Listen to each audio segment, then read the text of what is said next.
en son curriculum vitae, c'est un petit peu long à énumérer. C'est un universitaire qui est né à Paris, qui a émigré en Israël en 1993, qui a servi dans l'armée, et puis qui a fait ses études de relations internationales à l'Université hébraïque de Jérusalem. Il est également diplômé de Sciences Po, il est docteur en relations internationales, et ça fait 20 ans qu'il enseigne à l'Université de Tel Aviv. Et tant pis pour sa modestie, il a été élu en 2002 le meilleur professeur de l'année à l'Université de Tel Aviv. Il a également enseigné à l'Université Reichmann, au Collège national de sécurité de l'armée israélienne, et donc il est chercheur au Jerusalem Institute for Strategy and Security. Il a dirigé Elnet Israël, et donc c'est une organisation qui œuvre au renforcement des relations entre Israël et l'Europe, et il a à nouveau fondé un centre de réflexion franco-israélien consacré à la politique étrangère. Voilà, une longue liste. Emmanuel Nazon va nous parler ce soir des relations internationales d'Israël après le 7 octobre. Emmanuel. Merci beaucoup. Pas besoin de lire toute la feuille. Quand je vous écoutais, je me disais à moi-même, mon Dieu, excusez-le de tout lire, excusez-moi pour prendre plaisir à l'écouter. Je m'excuse d'être arrivé un peu en retard. J'ai une bonne raison, c'est que mon fils se marie dimanche, alors je suis un peu... Et je profite de... Merci. Et je profite justement de cela pour, avant d'en arriver aux grandes questions internationales, parce que je pense que son histoire ces 2 dernières années, notre histoire ces 2 dernières années, résume beaucoup de choses sur nous en tant que pays, en tant que société, et me donne beaucoup d'espoir sur notre jeunesse et sur l'avenir de notre pays. Comme vous l'avez dit, moi j'ai fait mon aléa il y a un peu plus de 30 ans. C'était justement, tu as parlé des accords d'Oslo, c'est au moment des accords d'Oslo. À l'époque, on disait ça va être la paix, etc.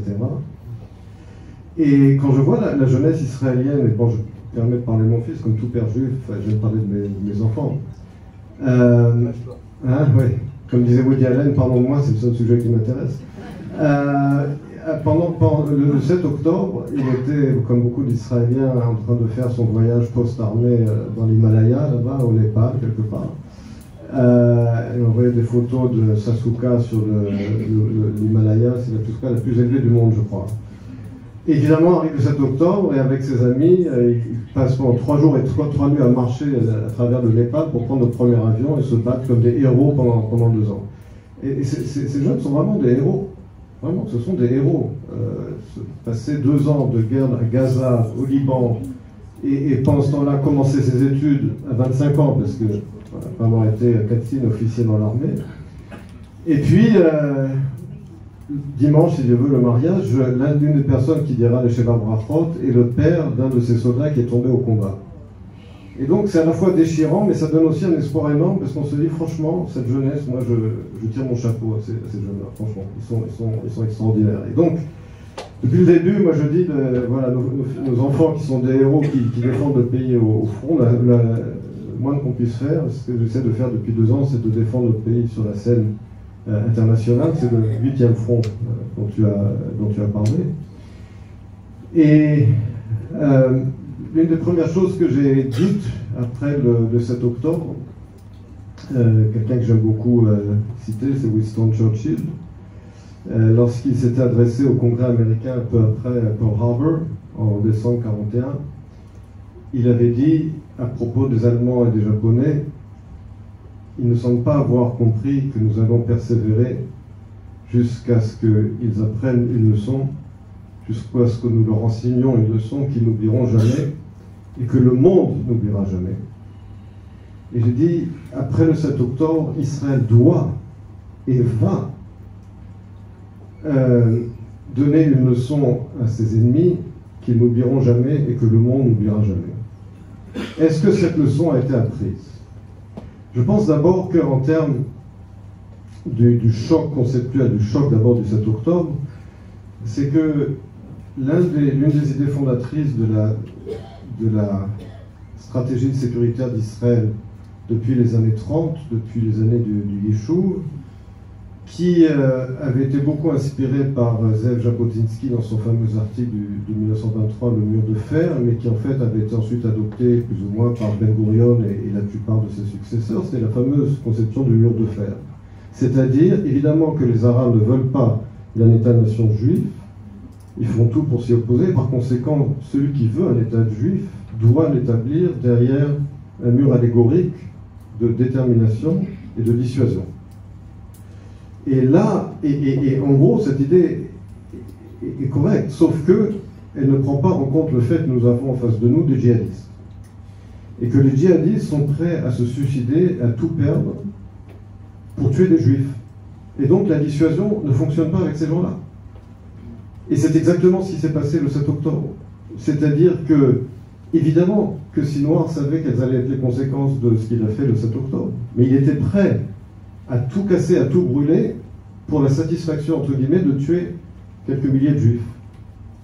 Et donc, la stratégie doit prendre cela en compte. Ce que j'avais dit aussi après le 7 octobre, c'est que la conception du mur de fer doit être remplacée par le paradigme de ce que j'appelle le paradigme de Carthage. C'est-à-dire que lorsqu'on me dit aujourd'hui, attention, il ne faut surtout pas montrer ces images, c'est horrible, il ne faut pas que les journalistes voient ça, je dis non, non, je veux que le monde entier voit ces images. Je veux la prise de conscience de Carthage. Quand est-ce que Carthage s'est soumise après sa destruction? Quand est-ce que le monde libre, le monde occidental a fini par résoudre, entre guillemets, le problème allemand? Pas en 1918, mais en 1945, lorsque Berlin était rasé et que le drapeau soviétique a été planté au Reichstag. Le problème, entre guillemets, japonais n'a pas été réglé dans les années 30, il a été réglé après que l'empereur ait déclaré sa capitulation totale. Est-ce qu'on en est arrivé là? Nous ne sommes pas les États-Unis en 1945. Effectivement, il faut être aussi réaliste. Je pense qu'il y a quand même eu un grand changement dans la façon dont les ennemis nous perçoivent, et je pense que justement, le fait qu'Israël ait frappé en Iran a été un tournant déterminant. Déterminant. Ça, c'est un game changer. Le fait que les Iraniens aient été, qu'on ait frappé les Iraniens au canton de succès, que les États-Unis se soient joués avec leur B-2 pour Fordo, et que finalement on ait démantelé presque complètement l'axe iranien d'agression, que les Iraniens ont la chutzpah d'appeler l'axe de résistance, et que les idiots utiles dans les médias occidentaux répètent comme des perroquets l'axe de résistance. Quelle résistance? C'est l'axe d'agression. Il faut commencer déjà par les termes qu'on utilise. Donc je pense qu'on n'est pas, malheureusement, c'est pas Carthage et c'est pas Berlin 1945, mais il y a quand même un changement. Alors comment maintenant le traduire pour la situation internationale d'Israël? Vous remarquerez que dans l'opinion internationale, parmi les gouvernements, mais aussi parmi les opinions publiques, face au sujet d'Israël, les gens ne sont jamais indifférents. Ils sont, soit il y a une hostilité maladive, soit un soutien quasiment total. Et c'est pas un hasard. Parce que le combat d'Israël reflète les combats des sociétés libres chez elles, dans les pays occidentaux. Je ne parle pas pour l'instant des pays autocratiques, si en même temps on en parlera aussi, mais ce n'est pas un hasard. Si les opinions publiques européennes et américaines se positionnent sur leur sujet interne vis-à-vis d'Israël, parce qu'ils savent très bien que leur combat chez eux sur la souveraineté, l'identité nationale, les frontières, la lutte contre l'islamisme, ils savent très bien que d'une part, quand ils voient cette alliance qui est considérée comme contre nature, qui est contre nature, évidemment, entre l'islamisme et le wokisme, on va appeler ça le jacobinisme, ce que vous voulez. Ils n'ont rien en commun. Certes, sauf qu'ils ont une haine commune ou un ennemi commun qui est la civilisation occidentale.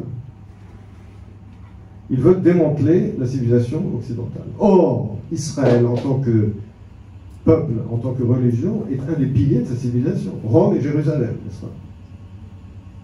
Et non seulement Israël est un des piliers de la civilisation occidentale, mais en plus, Israël se lutte avec succès contre tout ce qu'ils haïssent.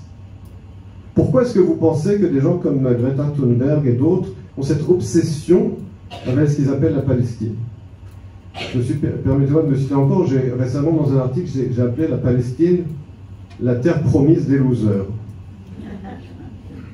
Parce que tous les gens qui haïssent, qui n'ont rien avec les losers, pour eux, c'est leur obsession. La terre promise des losers. Et donc, c'est là qu'Israël a une opportunité face à ses opinions publiques. Parce que oui, il y a une hostilité énorme, mais regardez le soutien dont on bénéficie parmi les gens qui veulent préserver leur pays, leur civilisation, leur culture. Et c'est là-dessus qu'il faut se focaliser dans les années à venir. Vous le voyez très bien dans tous les pays européens. La fissure qui a lieu en ce moment, vous parliez avec raison du débat en Israël, qui n'est pas vraiment un débat, cette division très profonde, mais elle existe aussi dans les autres sociétés occidentales. On le voit en Angleterre, on le voit en France, on le voit en Allemagne. On arrive vraiment à un point d'ébullition. Et c'est là qu'Israël a une opportunité pour dire nous sommes finalement votre espoir et nous sommes des partenaires. Et dernier point, vis-à-vis évidemment des grandes puissances et de la question régionale, je pense également, alors il y a beaucoup de problèmes dans le plan de Trump, peut-être qu'on pourra en parler ce soir, mais je pense que son discours à la Knesset, c'était déjà maintenant il y a une semaine ou 2 semaines, on ne sait plus avec les fêtes, on ne sait plus quel jour on est. Là aussi, c'est un effet psychologique très important vis-à-vis du Proche-Orient et du monde arabe, et des grandes puissances. À savoir, moi, le président des États-Unis, la plus grande puissance du monde, je fais un show de 1h15 de stand-up comique à la Knesset pour vous montrer que je suis à 100% derrière Israël. Je suis la plus grande puissance du monde, Israël a gagné, on est derrière eux. Et là, il y a aussi, alors comme j'ai dit, on n'est pas les États-Unis en 1945, certes. Mais il y a là un renversement psychologique très important qu'il faut exploiter jusqu'au bout. Comment, avec quelle stratégie? Je n'ai pas le temps de développer, mais il y aura sûrement des questions.